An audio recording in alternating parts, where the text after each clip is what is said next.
Hello, dalam video ini saya akan menunjukkan cara menginstal browser Firefox di TCL 50 Pro kertas berikutnya.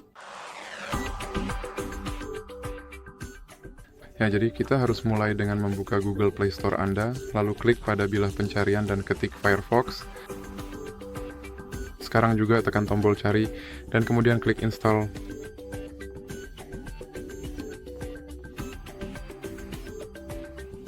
Sekarang Anda bisa klik buka, dan di sini Anda bisa mengatur browser default Anda, atau Anda bisa langsung klik batal. Sekarang Anda bisa menambahkan widget Firefox, atau Anda bisa klik tidak sekarang. Di sini Anda bisa masuk ke akun Firefox Anda, atau Anda bisa klik tidak sekarang. Aktifkan notifikasi atau klik tidak sekarang. Seperti Anda lihat, browser Firefox saya sekarang sudah terinstall dan siap digunakan. Jadi itu saja untuk video ini. Jika Anda menyukainya, jangan lupa beri like dan subscribe.